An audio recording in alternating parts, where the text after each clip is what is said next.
Novamente, muito boa tarde e boa noite, não é?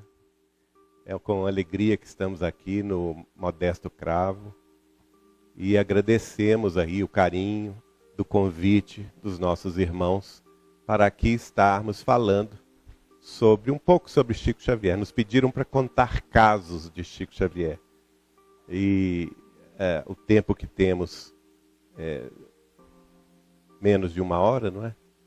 Então, que a gente poderia contar algum caso de Chico Xavier.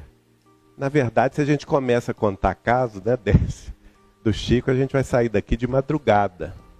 Porque os casos se sucedem, e se sucederam e continuam acontecendo até hoje. Porque tem muita gente que acha que Chico morreu. Mas Chico está mais vivo do que nunca. Imaginem vocês o seguinte, ele desencarnou em 2002, no dia 30 de junho, e na época que ele desencarnou, ele deixou entre nós 438 livros publicados. Passados 14 anos da desencarnação dele, e alguns meses, nós estamos com um número de 499 livros publicados.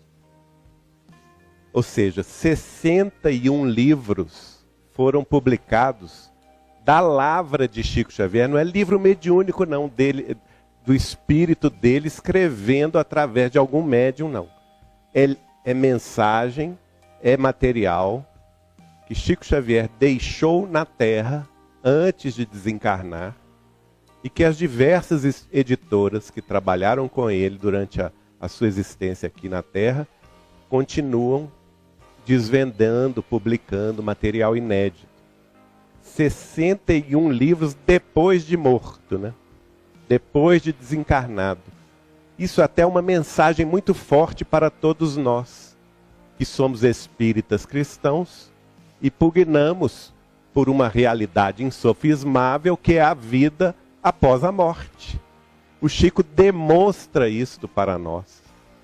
Na prática, o que ele demonstrou em vida na Terra, no corpo aqui na Terra, ele continua demonstrando no trabalho que se sucede e que continua acontecendo depois que ele deixou o corpo, mostrando para nós a sintonia dele absoluta com Jesus, nosso Mestre e Senhor. Porque isso também aconteceu, e principalmente aconteceu com Jesus, nosso Senhor.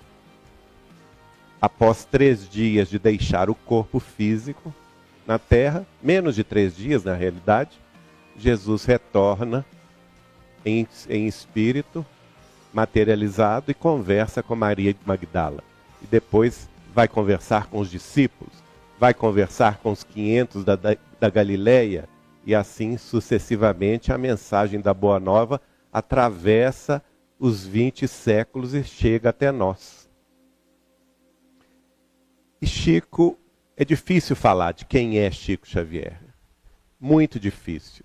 Não há palestra, não há livro, não há impressão pessoal de qualquer um de nós que teve a responsabilidade e a alegria de conviver com ele, que possa resumi-lo. Seja em 50 minutos, seja num seminário de 6 horas, seja escrevendo sobre ele a vida inteira. Lá na casa de Chico Xavier de Pedro Leopoldo, a instituição que dirigimos, é a residência onde ele viveu a partir de 1944. Ele ganhou o terreno do seu cunhado, que era o delegado de polícia da cidade de Pedro Leopoldo, o Lindolfo Ferreira, e levou 2 anos. É um terreno pequeno, gente, 200 metros quadrados apenas. E ele levou 2 anos, já era um médium conhecido no Brasil inteiro em 1944, não é? Ele levou 2 anos para construir a casinha que lá está. Uma casa minúscula, pequena. Porque ele não aceitava doação de ninguém. Às vezes os espíritas amigos que o visitavam na cidade queriam naturalmente colaborar com ele na construção da sua casa. Mas ele não aceitava e ele recebia apenas um modesto vencimento como escriturário que era do Ministério da Agricultura, trabalhando na fazenda modelo de Pedro Leopoldo. E ele então, com muito sacrifício, às próprias expensas, às próprias custas, construiu essa casinha que lá está até hoje e que nós transformamos no início dos anos 2000 nesse centro de referência à sua vida e obra. Lá nós catalogamos então essas obras todas que vieram pela lavra mediúnica dele e também pelas entrevistas que ele deu durante a sua vida. Portanto, somam hoje 499 livros publicados a seu respeito. Aliás, publicados da sua lavra mediúnica e de entrevistas. Mas há uma outra ala da casa que mostra os quase 300 livros biográficos ou que estudam e se referem à vida e à obra de Chico Xavier. Ou seja, se somarmos os quase 500 livros de Chico e os 300 livros que estudam a obra de Chico, nós temos um acervo de 800 livros. São 800 de livros sobre os quais nós temos uma responsabilidade muito grande como espíritas cristãos. E eu pergunto a vocês, quem é que tem aqui coragem de levantar a mão e responder afirmativamente que conhece esses 800 livros? Nem eu faço isso, né? Olha só, isso é um material para nossos estudos magnífico. Um material que está destinado aos séculos.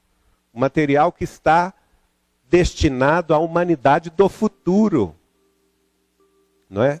Chico Xavier, na conceituação de um de seus biógrafos, aliás, uma conceituação muito correta e oportuna, Clóvis Tavares, da cidade de Campos, ele vai conceituar Chico Xavier como protótipo do homem do futuro.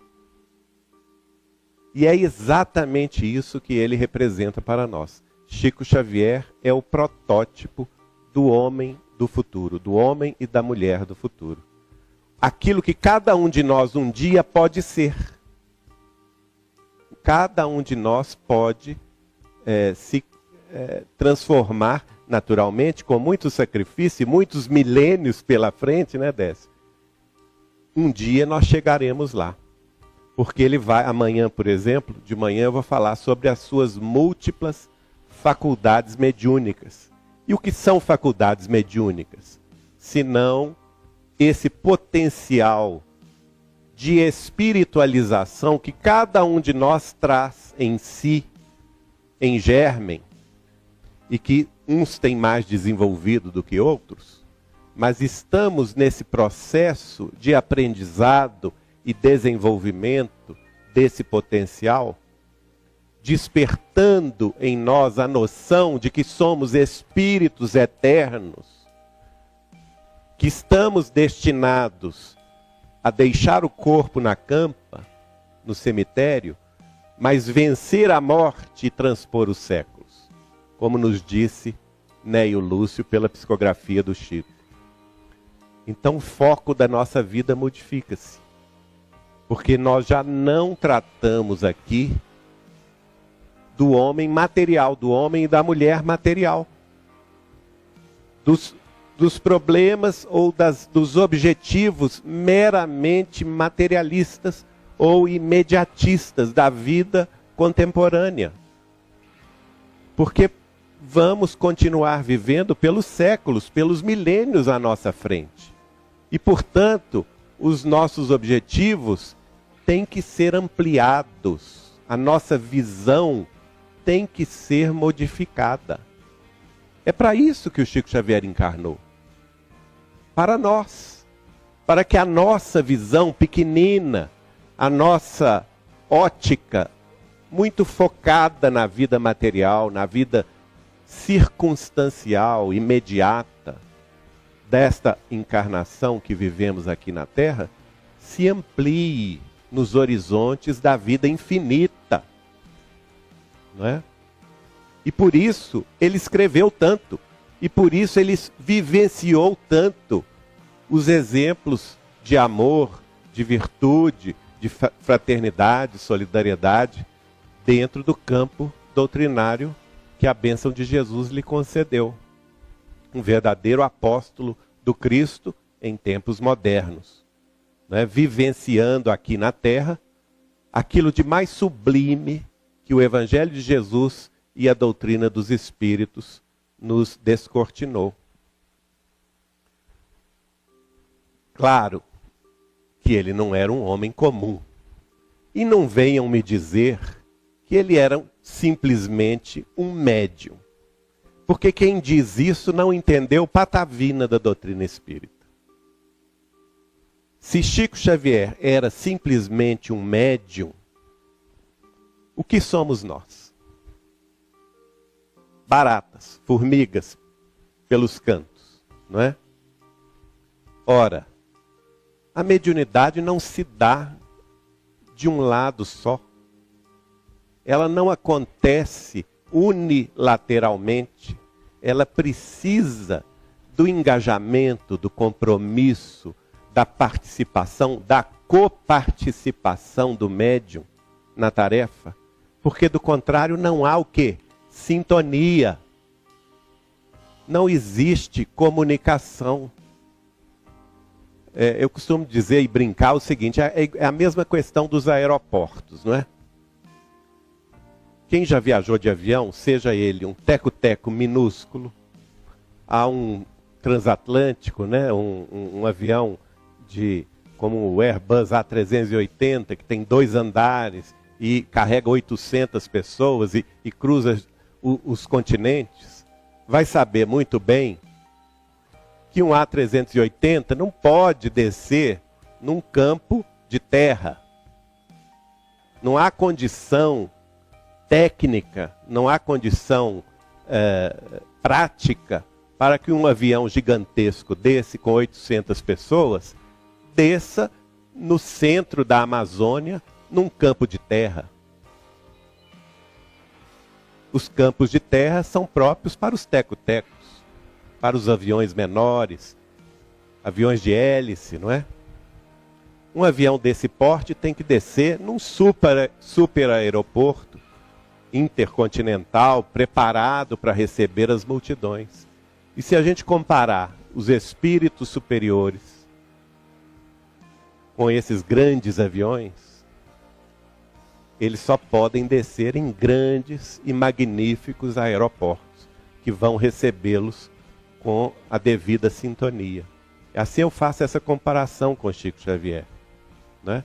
Ele não poderia jamais ter sido o médium que foi, recebendo esses 500 livros, se ele não tivesse dentro dele, dentro da sua própria humanidade, da sua própria experiência como homem, como ser humano que evoluiu ao longo dos milênios muito mais na frente do que nós, esses recursos culturais, espirituais, todos eles.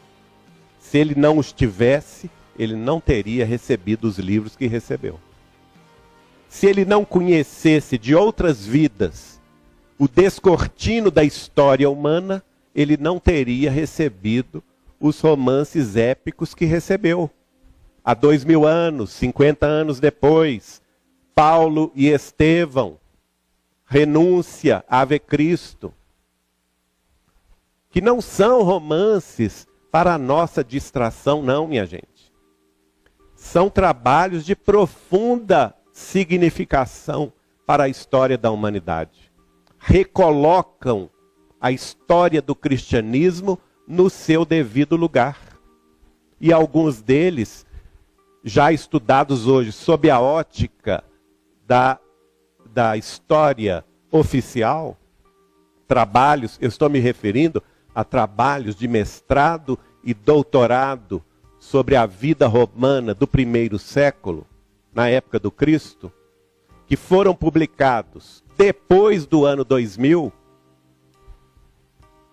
em universidades do Japão, dos Estados Unidos, da Rússia e da Europa, trabalho de historiadores descortinando o modus vivendi da sociedade romana do primeiro século, esses trabalhos, publicados, portanto, no século XXI, de mestres e doutores em história da vida romana, comprovam o que Emmanuel escreveu no livro há 2000 anos, recebido por Chico Xavier em 1937, quando a história do mundo não tinha ciência, conhecimento sobre essas pesquisas, não é? O nosso companheiro pesquisador lá de Belo Horizonte, Marco Paulo de Espírito, que participa conosco do portal Saber Espiritismo, fez um trabalho de pesquisa magnífico sobre isto. E somente no livro há 2000 anos identificou 208 pontos de concordância histórica, fática, verídica, com os trabalhos de doutorado e mestrado sobre a vida romana do primeiro século, publicados nas universidades europeias, japonesas e russas, depois do ano 2000. Ora, senhores e senhoras, como isso é possível? Isto é uma prova insofismável da realidade do mundo espiritual, da presença do espírito de Emmanuel, que naquela época viveu como senador Públio Lentulus, descrevendo uma de suas encarnações na época do Cristo, descrevendo o modo de vida cotidiano da sociedade romana e também da sociedade judaica na Palestina. Aparentemente, quando Chico recebeu o livro e publicou o livro, como esses conhecimentos não eram da ordem do conhecimento humano, terrestre, ele foi ridicularizado, né? Os historiadores da época disseram que o livro não fazia nenhum sentido, que aquelas informações eram uma viagem, uma fantasia de Chico Xavier, e até mesmo que a personalidade do senador Públio Lentulus não existira na história humana. Agora, o que impressiona em Chico é o silêncio. Porque ele poderia se debater, não é? Ele poderia ir para a imprensa e rebater os seus críticos, dizendo que aquilo tudo era verdade, que no futuro a história humana haveria de comprovar o que ele estava dizendo, escrevendo, o que o espírito de Emmanuel havia descrito através dele, mas não. O Chico optou sempre, diante das críticas injustificadas, pela atitude do silêncio, da caridade e da compreensão, deixando para a posteridade, e nós estamos falando aqui, olha que grande paciência, né? Para que 70 anos depois, a própria pesquisa, a arqueologia humana, a descoberta de novos documentos que foram retirados das escavações da Roma antiga, ou então que foram retirados por toda a Itália e na Judéia distante da Palestina hoje, pudessem então vir a comprovar a posteriori o que o Espírito havia escrito através dele. Eu não estou falando de um item, 2 itens, 3, que a gente poderia dizer é coincidência, não é? Deu um chute e acertou em 3 pontos. Não, eu estou falando em 208 pontos de concordância. Isso é fantástico. Então esses livros todos, e há trabalho já sobre também o livro Renúncia, que são muito interessantes, que estão descobrindo confirmações que até então eram veladas, eram escondidas e até desconhecidas da história europeia, francesa e norte-americana, das descrições que lá o Espírito de Emmanuel fala sobre a Irlanda, sobre a França, sobre a Espanha e sobre os Estados Unidos da América do Norte, né? E que hoje são conhecidas por novos trabalhos de doutorado e de mestrado em História e em Economia. Tudo isso muito curioso, né? Então a gente fica pensando, puxa vida, que homem é esse? O Chico é um estandarte da doutrina dos espíritos, né? É a bandeira, ele próprio encarnou isso, a bandeira que transmite ao mundo o conhecimento superior.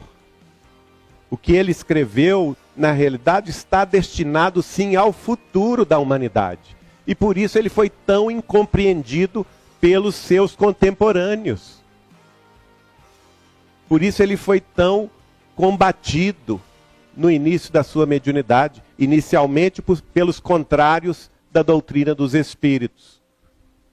Posteriormente pelos próprios espíritas, que se julgavam muito donos da verdade, e que chegaram, por exemplo, a formar comissões e irem a Pedro Leopoldo dizer a ele que esse espírito de André Luiz que ele recebia era um espírito pseudo-sábio, que não era possível se constituir, por exemplo, uma cidade nas nuvens. Uma comissão de engenheiros espíritas foi falar isso com ele, não é?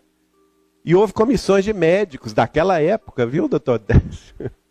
Também dizer para ele que o que ele escrevia sobre medicina estava tudo errado. Felizmente, depois do trabalho de Marlene Nobre, dos nobres médicos de hoje, isso se reverteu. E nós temos visto aí os médicos fazendo descobertas fantásticas dentro das antecipações mediúnicas do espírito de André Luiz através de Chico Xavier, tendo em vista novos avanços do conhecimento médico, da ciência médica. Então esse é Chico Xavier, sobre o qual nós estamos falando na tarde e noite de hoje. E apesar dessa grandeza toda, apesar dessa presença moral e espiritual tão forte, quem esteve perto dele sabe o que eu estou falando, ele conseguia uma coisa inédita, ele conseguia uma coisa extraordinária, manter-se na maior simplicidade. Ele conversava conosco de tal forma que ele se colocava ao nosso lado, como se fora comum, como se fora um ser humano comum. E ele tinha uma maestria tão grande de fazer isso, que a gente acostumava com a presença dele, sem achar que ele era uma grande coisa e sem ficar fazendo tietagem atrás dele, não é? Tal a humanidade de Chico Xavier, se colocou ao nosso lado como um ser humano comum. Mas ele se esforçava para fazer isso. Porque, de fato, ele não era esse ser humano comum. De fato, ele estava muito além do tempo, não é? Chico Xavier estava e está muito além do tempo. Há algumas capacidades mentais de Chico que eram impressionantes. E eu tive muitas ocasiões de presenciar isso. Eu vou contar alguns casinhos sobre isso, né? Por exemplo, eu não o conhecia, minha família materna é quem o conhecia, da cidade de Pedro Leopoldo. Família Machado, né, que conheceu o Chico desde quando ele nasceu.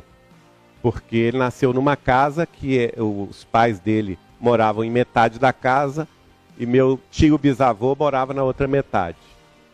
Então a família conviveu com o Chico desde quando ele nasceu. Tem uma carta dele para nós que ele afirma que a minha bisavó, Georgina Cândido Machado, era a melhor amiga da mãe dele, Dona Maria de São João de Deus. E meus familiares contam que o Chico já era o Chico criança. Ele já era diferente com 5 anos de idade. Ele não se tornou espírita para ser médium. Ele já era médium desde os 5 anos de idade. já via os espíritos, conversava com os espíritos, era incompreendido por isso, não é? Uma vez ele me conta que o Estado de Minas Gerais fez um concurso, ele tinha 12 anos de idade, fez um concurso. Na época, 1922, o Brasil comemorava os 100 anos da sua libertação de Portugal, né? A independência de Portugal havia se dado em 1822, portanto, 1922 estava se comemorando o centenário da independência do Brasil de Portugal. E o Estado de Minas Gerais lançou um concurso público entre todos os alunos do ensino, hoje chamado ensino fundamental, para que participassem de um concurso de redação. E, naturalmente, o Chico, com 12 anos de idade, participou lá no grupo escolar de Pedro Leopoldo, onde ele estudava, que fica até um quarteirão apenas da casa de Chico Xavier lá. E ele participou e ele contou que, na hora que ele foi escrever, o espírito de um homem apareceu para ele e ditou para ele o que ele deveria escrever sobre a independência do Brasil. Ora, Minas Gerais é um estado muito, muito grande, são centenas, mais de 7 centenas de municípios. Todos eles participaram, todas as escolas públicas e privadas participaram desse concurso. E a redação de Chico Xavier ganhou o 3º lugar e a menção honrosa do estado de Minas Gerais, quando ele tinha 12 anos de idade. Ganhou a menção honrosa. Aí ele vai me contar um caso muito gozado. Ele falou assim: Geraldinho, a partir daí eu nunca mais tive sossego. Porque se formou o partido pró-Chico e o partido contra Chico. No próprio grupo. Porque os coleguinhas que ficaram revoltados com a nota que ele levou e a menção honrosa que ele levou na redação, começaram a dizer que ele muito provavelmente deve ter colado de algum livro aquela redação, que não era possível ele escrever aquilo e ganhar 3º lugar no estado inteiro. E começou esse desafio, e ele começou a sofrer o que nós hoje chamamos de bullying nas escolas. Olha só, a vida de Chico não foi nada fácil, né? Tem gente que acha que é muito fácil. Vai estudar a vida do Chico para vocês verem. Vamos encontrar dificuldade uma atrás da outra. E aí se formou esse partido pró e o partido contra. Uma coleguinha dele, então, resolveu, agora me foge o nome dela, mas eu tinha isso na memória, um nome bem diferente, resolveu desafiá-lo em sala de aula. E desafiando, pediu à professora, falou: olha, eu acho que o Chico colou nessa prova, que ele não tinha capacidade de escrever nada disso. Então, falou com ele, com a professora, dona Rosália Laranjeiras, que era a professora primária dele. A senhora permite que a gente faça um desafio ao Chico? A gente quer que ele escreva uma redação, mas o tema nós vamos escolher assim, ao acaso. E aí ficou aquela turma pró, aquela turma contra. Não vamos fazer isso, e outros, não vamos, queriam testar o Chico. E a professora resolveu deixar a turma fazer o assunto, fazer o desafio.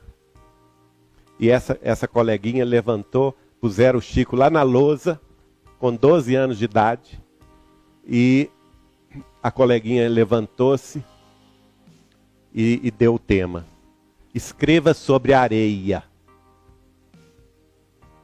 E todo mundo riu, a turma do contra, né, riu, que ele não teria condição de escrever nada sobre a areia. E na mesma hora foi a primeira, vamos dizer assim, a segunda, né, que a primeira tinha sido a redação. A segunda faculdade de clareaudiência, que ele, ao ouvir os espíritos, escreveu o que os espíritos falavam com ele. E na mesma hora, aquele mesmo senhor aparece para o Chico e manda o Chico escrever na lousa. Ninguém pode escarnecer da criação. um grão de areia parece coisa alguma, mas tem a linda capacidade de refletir a luz do sol da vida. Uma frase. Calou a boca da turma, ninguém mais questionou Chico a respeito de nada. Chico tinha 12 aninhos de idade. Mais 5 anos na frente, ele conheceria a doutrina dos espíritos. A irmã dele, Maria da Conceição, desculpe.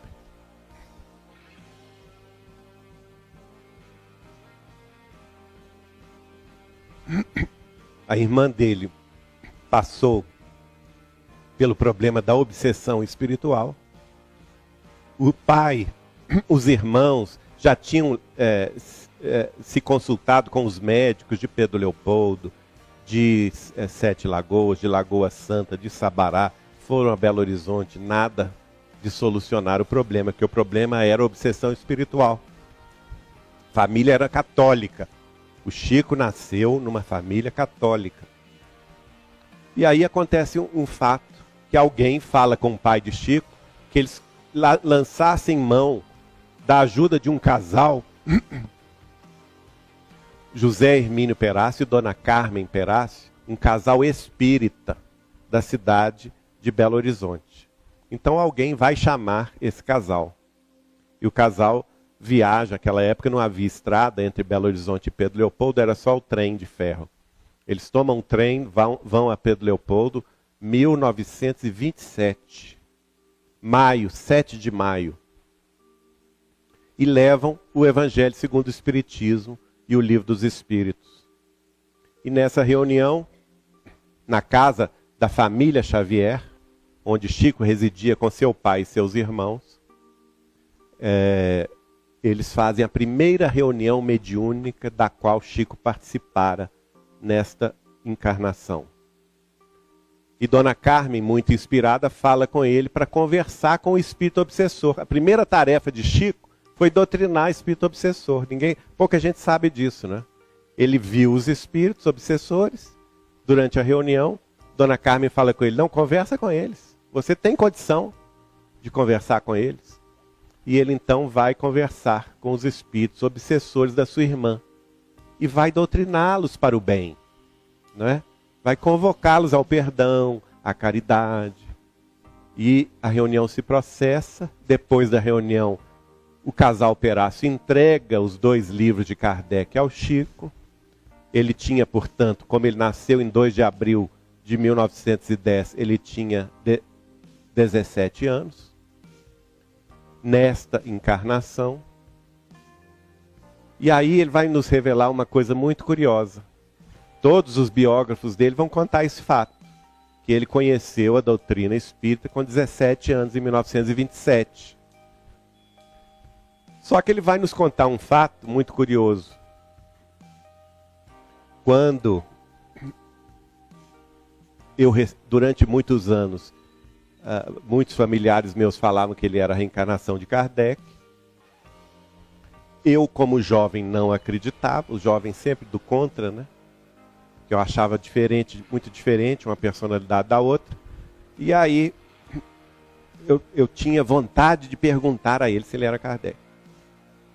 Convivia com ele, me hospedava na casa dele. Mas a presença moral dele era tão forte que a gente ficava bobo. A gente vinha com a pergunta aqui no gogó da garganta. Mas chegava lá, ficava bobo, não tinha coragem de abordá-lo. Até um dia que eu tive uma certa coragem. Falei assim, eu vou perguntar de uma forma que eu não vou colocar o Chico em dificuldade. E virei para ele e falei assim, Chico, você me pode responder uma pergunta? E quando ele fazia esse gesto é porque a coisa estava preta. Ele olhava assim por cima do óculos. Pra gente assim, né? Pode. Aquilo eu já tremi todo lá dentro, né? E aí eu perguntei para ele assim, o senhor pode me dizer... Aliás, ele não gostava que a gente chamasse ele de senhor, né? Ele corrigia a gente. Você pode me dizer onde está o espírito de Allan Kardec hoje? Essa mesma risada que vocês deram, ele deu. Ele deu uma gargalhada assim para trás, olhando assim por cima do óculos. E eu li o pensamento dele, pensando assim, Geraldinho acha que vai me pegar, mas não vai me pegar. E depois de dar uma risadinha bem marota, ele respondeu da seguinte forma, que obviamente eu não fiquei satisfeito. Pode-se dizer que ele anda trabalhando muito. Danado o homem, né? Mas não fiquei satisfeito, obviamente que não fiquei satisfeito. E tentei fazer essa pergunta outras vezes, mas chegava lá, morria no gogó. Ficava bobo. Até o dia que o Adelino da Silveira escreve um livro fantástico, chamado Kardec Prossegue. E eu recebo esse livro em casa, autografado pelo Chico. Está lá o autógrafo para mim e Eliana, minha primeira esposa. O livro Kardec Prossegue, o livro que no final do livro advoga a tese dele ser a reencarnação de Kardec. Eu achei aquilo fantástico. Assim, como que o Chico ia autografar um livro com o qual ele não concordasse com o seu conteúdo? Eu nunca vi ele fazer isso. Os livros com os quais ele não concordava sobre o conteúdo exposto, ele jamais presenteava as pessoas. E, no entanto, eu recebo esse livro em casa autografado. Aí eu falei, agora eu tenho coragem. Vou lá em Uberaba perguntar ao Chico se ele é Kardec. Agora não vai ter meias palavras. É ou não é? Isso eu recebo o livro em janeiro de 1992 e vou a Uberaba no início de março de 1992. E aí fui cheio de vontade. Eu e Eliana, chegamos lá, nos hospedamos com ele. Na hora do almoço estávamos só nós três. E eu com aquela vontade de perguntar e morria na praia, não é? Aí ele pergunta para mim, Geraldinho, o que você achou do livro do Adelino que eu te mandei? Olha o pensamento de Kardec aí. Ele queria saber o que eu tinha achado. O raciocínio do negócio, né? Então eu respondi para ele, Chico, eu acho que é a expressão da verdade. Por que você acha isso? E eu fui explicando, não vou contar aqui, que senão isso só é uma palestra só, né Décio? E fui explicando, item por item, fato por fato, de vários amigos, vários familiares que conviveram com ele desde muito tempo e que achavam que ele era Kardec. Ele começou a chorar. Começou a chorar de forma muito sentida. Olhava assim para cima e começou a passar a mão esquerda diante dos olhos. A emoção foi tão grande, gente, que eu comecei a chorar também, não sabia nem porquê. Eliana também, nós três chorando. E o Chico começou a dizer o seguinte, é um fato muito curioso este, Geraldinho. Porque desde quando eu me entendo por gente, na minha meninice em Pedro Leopoldo, quando eu tinha 5 anos de idade, eu guardo integralmente na memória todas as páginas de O Evangelho segundo o Espiritismo. E chorando ainda, ele se levanta, dirige-se para o quartinho do lado, onde ele guardava livros, mensagens, geralmente os livros mais recentes que haviam sido publicados sobre o trabalho dele ou dele mesmo. Pega outro exemplar do Kardec Prossegue, que ele já tinha me mandado autografado, senta-se na mesa e autografa para nós um segundo livro. O que é isso, Décio? É uma chancela, não é? Para mim, não existiu resposta mais eloquente de Chico Xavier. Ainda mais sabendo, como eu disse antes, que ele conheceu nesta encarnação a doutrina dos Espíritos apenas com 17 anos de idade, em 1927, no dia 7 de maio, quando ele recebera das mãos do casal Hermínio Perácio e Dona Carmen o Livro dos Espíritos e o Evangelho segundo o Espiritismo. E, no entanto, ele estava me revelando ali que desde quando ele tinha 5 anos de idade, ele guardava integralmente na memória todas as páginas do Evangelho segundo o Espiritismo. Ora, como isso é possível?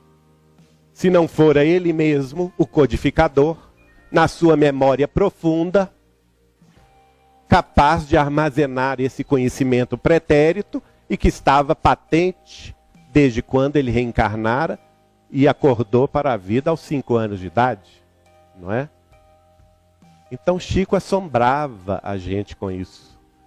A sua capacidade mnemônica, a sua capacidade de memória, de leitura de pensamento. Era uma coisa terrível, às vezes, você estar perto do Chico. Porque a gente pensa bobagem. É ou não é? Nós somos humanos. E ele não deixava por menos. Ele respondia o nosso pensamento. Que capacidade mnemônica. Isso aí não tem espírito nenhum contando para ele. Ó, fulano está pensando isso. É ou não é? Não vamos pensar isso. Isso é a capacidade dele, espírito superior, que era Chico Xavier. Capaz de apreender o pensamento das pessoas que estavam em torno. Eu já passei situações problemáticas por causa disso. Às vezes, vocês vão de imaginar que o fluxo de pessoas atrás dele era muito grande, não é? E às vezes tinha aquela pessoa inconveniente, que quase que atropelava os outros para chegar perto dele. Ou então, às vezes, acontecia de uma senhora ou outra, ou também não vamos ser exclusivistas, né? Também um senhor ou outro, por que não, né? Falar demais. Às vezes a pessoa chegava lá e queria falar mais, e estava todo mundo querendo ouvir o Chico falar. E a pessoa chegava falando e não deixava o Chico falar.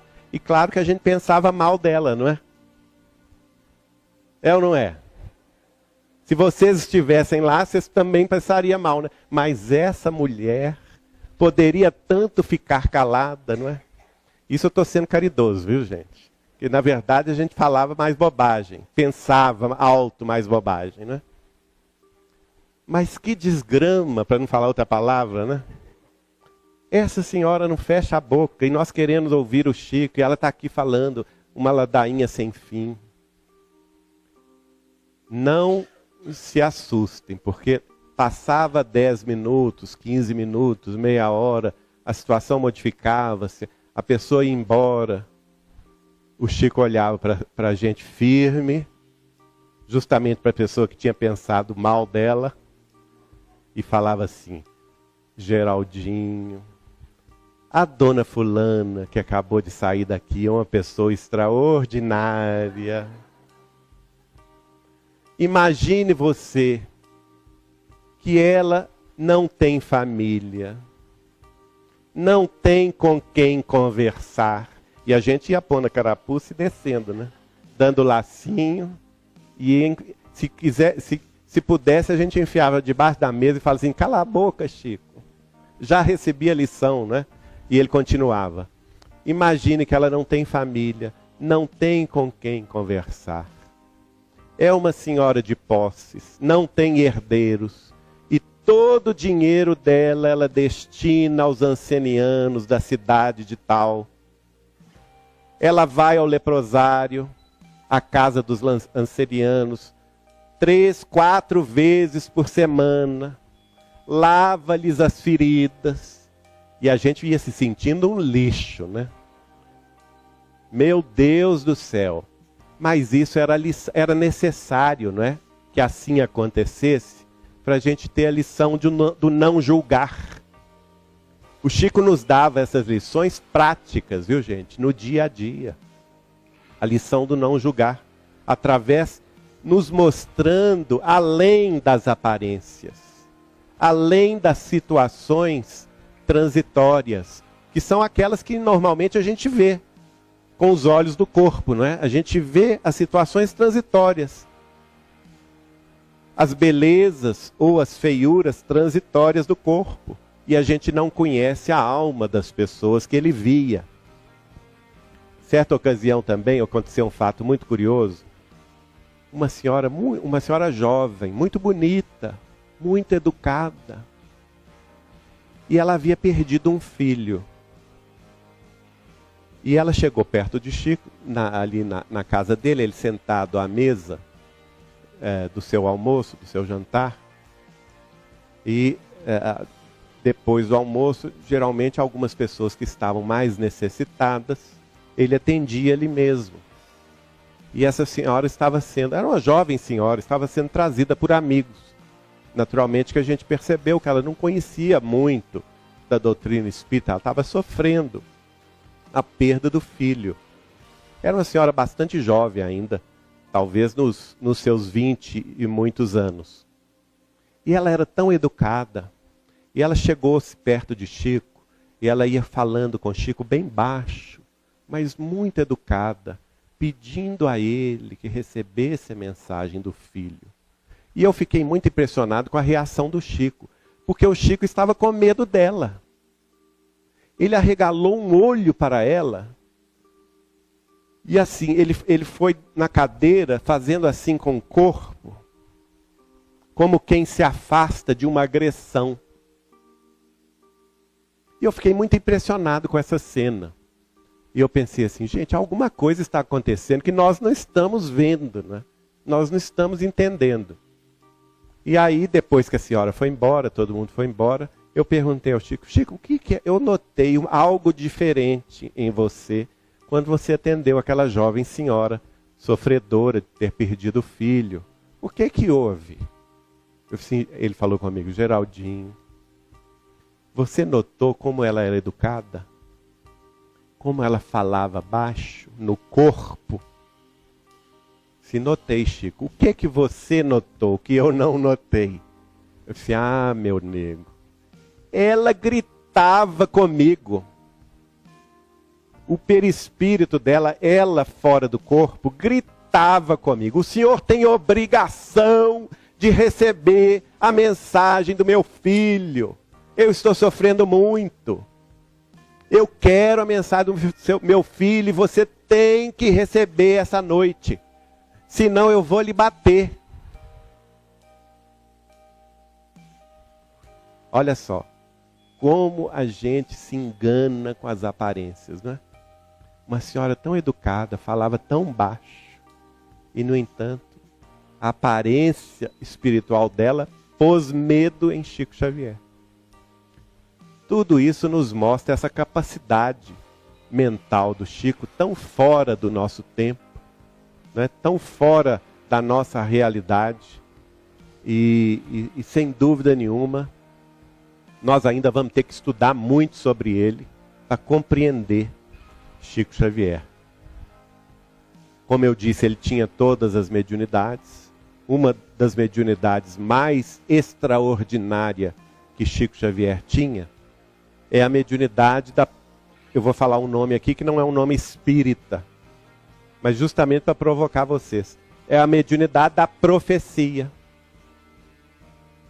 Que Allan Kardec, é engraçado que a gente vê até artigos de gente renomada na doutrina espírita dizendo que isso não existe, que essa mediunidade não existe, que espírito superior não prevê o futuro. Eu acho que esses dignos confrades espíritas estão esquecendo de estudar a obra básica de Kardec, especialmente o livro A Gênese, capítulo 16, de Allan Kardec, codificador da doutrina dos espíritos, que elaborou ele mesmo uma teoria sobre essa mediunidade. Teoria a que ele denominou de teoria da presciência. A mediunidade da presciência, ou seja, do conhecimento antecipado dos fatos. Allan Kardec, codificador da doutrina, elaborou essa teoria. É um capítulo inteiro do livro A Gênese.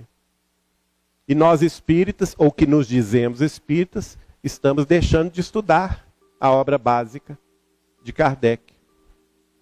E o Chico tinha, aliás, Kardec vai colocar lá no capítulo 16, da Gênese, tendo em vista as informações espirituais que ele recebera dos espíritos superiores,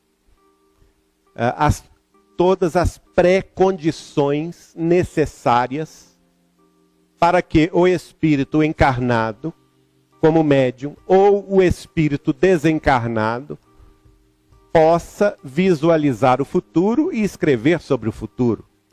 Ele coloca isso lá. Basta que vocês estudem o capítulo, vocês verão. E o que ele vai colocar de básico, eu vou perguntar a você se Chico e se Emmanuel se enquadram nessas pré-condições. Qual que é a pré-condição que Kardec coloca? O espírito tem condições de prever o futuro, de entrar nos fatos da vida futura, desde que ele seja suficientemente desmaterializado. Ou por outra, o próprio Kardec escreve de forma diferente, desde que ele seja suficientemente espiritualizado.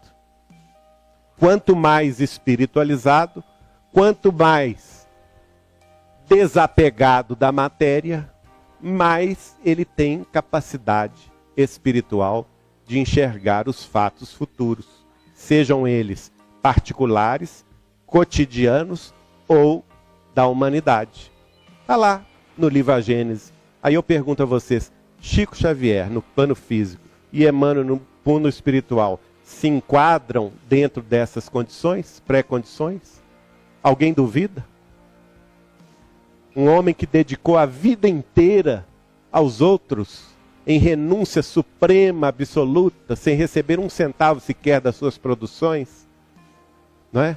E mesmo aquilo que ele recebia de doações, e foram vultosas doações durante toda a sua vida, ele integralmente doou a serviço da doutrina dos espíritos, da divulgação da doutrina, dos pobres, dos aflitos, dos sobrecarregados de toda a ordem.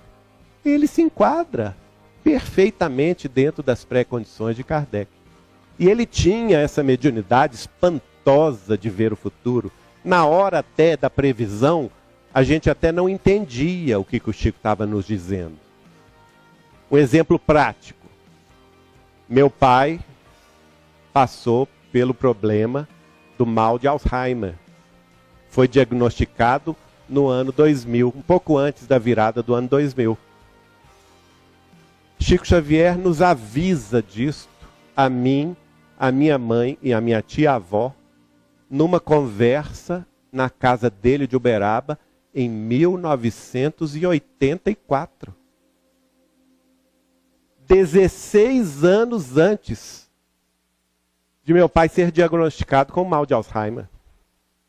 Ele nos preparou para isso e nos deu indicações da nossa responsabilidade no assunto. 16 anos antes. E o fato se concretizou, não é? Um fato extraordinário que aconteceu comigo também, um fato corriqueiro, aparentemente corriqueiro. Eu nem sei explicar como que isso se deu, a não ser pela mediunidade dele de presciência. Eu tinha ido a Uberaba com a Eliana. Nessa época eu trabalhava de manhã e de tarde. De noite eu fazia faculdade de Ciências Econômicas, na PUC Minas. Então meu tempo era muito reduzido. Ainda tinha as tarefas espíritas e tinha as visitas a Uberaba. Uberaba dista de Belo Horizonte, onde eu residia, 500 quilômetros. De carro eram 5 horas, de ônibus 7 horas.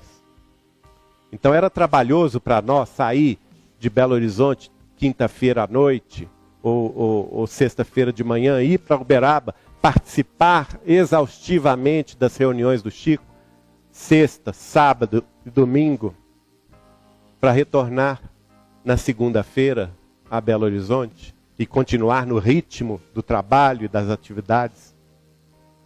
E nessa semana seguinte, eu estava com uma prova muito difícil. E no curso de Ciências Econômicas é um curso que te exige muita leitura, né, de livros sobre economia, para você dar conta das provas. E eu estava muito preocupado, porque a gente estava indo para Uberaba na quinta-feira, para voltar na segunda. Eu ia perder um tempo precioso, pedi até licença ao Chico para estudar na casa dele.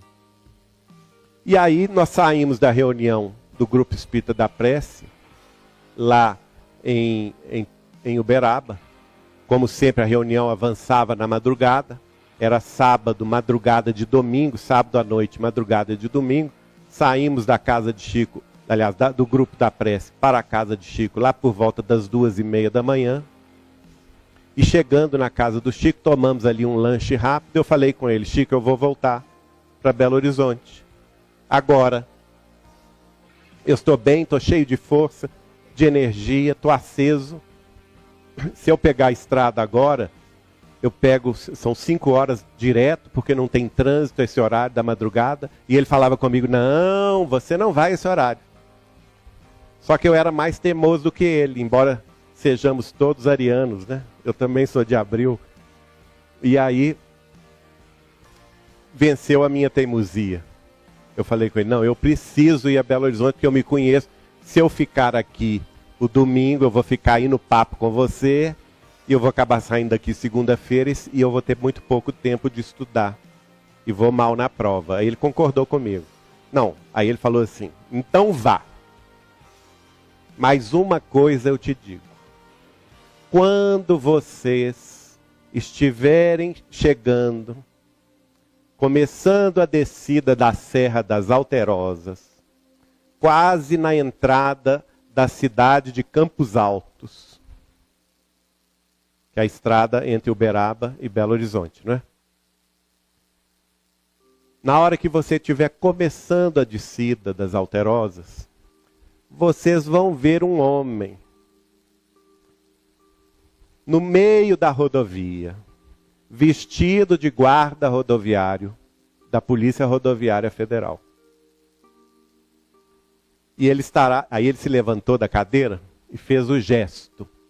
Ele estará fazendo assim. E fez o gesto. 3 vezes, abrindo os braços e fechando os braços. Para que eu parasse o carro. O Chico me explicou. 3 vezes. E ele me disse assim: não pare, porque é coisa ruim. Nesse instante, Eliana começou a chorar. As mulheres são mais sensíveis, né? Ai, pelo amor de Deus, não vamos não. Se o Chico está falando isso, tem perigo na estrada. Eu falei: não, se ele está... Aí a gente entra no lado do comércio, né? Se ele está falando isso, Eliana, eu falei com ela, é porque ele vai orar por nós, né, Chico? Você ora por nós? Se você orar, eu vou. Ele disse: não, pode ir que eu oro. Eu fico tranquilo. Se você orar, eu fico tranquilo. E aí, ele prometeu que ia orar, eu fui tranquilo. Entrei no carro, Eliana também, nós fomos. Só que o ponto da estrada, relatado pelo Chico, fica mais de 2 horas de Uberaba. 2 horas e tanto de Uberaba. Gente, eu até tinha esquecido do assunto. Exatamente no danado do ponto, antes da chegada da cidade de Campos Altos, à direita, né, descendo a Serra das Alterosas, olha lá a desgrama do homem lá na frente. E ele fazia exatamente o gesto que tinha sido performado pelo Chico. 3 vezes falando assim, fazendo assim esse gesto, para eu parar no meio da estrada. Eliana começou a chorar de novo. Ai, meu Deus do céu, o que será de nós? E aí eu diminuí o carro, fingi que ia parar no acostamento. Quando ele saiu do meio da estrada, eu acelerei e fui embora. E cheguei bem em Belo Horizonte. Agora, eu estou contando esse fato por quê? Que capacidade mental é esta? Deste homem que previu um fato corriqueiro numa estrada que iria acontecer 3 horas depois da nossa conversa. Como isso é possível? Mediunidade de presciência, responde Allan Kardec no livro A Gênese, não é? E aí também ele vai falar, não vamos entrar nesse assunto, porque só isso aí já gera muita coisa. Ele vai falar sobre o Brasil, o futuro do Brasil. Ele vai prever exatamente em 1989 o que nós vivemos hoje no Brasil, dando nome aos bois, dizendo o que íamos enfrentar, os escândalos de corrupção que enfrentamos hoje. Tudo isso foi previsto por Chico Xavier numa conversa particular em 1989. Né? De modo que nada disso para mim é espantoso. Já previa isso, confiando na palavra do Chico, que um dia tudo isso viria à tona. E assim sucessivamente. Ele preveu também muitas coisas que já estão acontecendo no mundo. E vamos orar para que a humanidade, consciente da sua grande responsabilidade hoje, no século 21 da sua era cristã, abandone de vez o seu moto guerreiro, a sua vocação para o estado de militarização, de guerras, estado esse que nos tem deixado com dívidas coletivas gigantescas ao longo dos séculos, e decidamos de uma vez por todas em optar pela paz. A paz dos povos, a paz das famílias, a paz dos grupos sociais, a bênção da fraternidade legítima. Tudo isso tão claro nas mensagens da Boa Nova Rede Viva pela doutrina dos Espíritos, que todos nós hoje abraçamos. E cada um de nós tem a sua responsabilidade pessoal no concerto geral dos movimentos sociais, políticos, religiosos, espirituais. E nós espíritas ainda mais temos uma responsabilidade que foi claramente falada por Chico Xavier em vários momentos, em várias oportunidades. A responsabilidade de orar para os governantes das nações nucleares da Terra. O Chico fazia isso na década de 1980 e falava conosco que nós deveríamos fazer isso. Orar pelos governantes dos Estados Unidos da América do Norte, da Inglaterra, da França, da Rússia, da Índia, enfim, de Israel, dessas nações que têm o poderio de destruir a vida na Terra, para que eles não caiam na tentação guerreira que ainda sobrevive em pleno século XXI da vida cristã, e em determinado momento nós entremos definitivamente no rol dos planetas em regeneração, optando justamente e devidamente pela paz, pela concórdia, pelo amor fraterno, pela sabedoria, pelo conhecimento superior. E essas transformações já estão aí, já estão conosco, neste momento crucial da chamada transição planetária, para o qual nós nascemos, inclusive. Todos nós temos uma responsabilidade nesse concerto geral, cada qual de nós dentro da sua responsabilidade pessoal, mas chamado a colaborar coletivamente. Então vamos nos dar as mãos a esse grande movimento libertador das consciências humanas que se materializa hoje na doutrina dos Espíritos. E que Jesus nos ajude nesse desiderato, nesse propósito, hoje, amanhã e sempre. Muito obrigado, meus irmãos.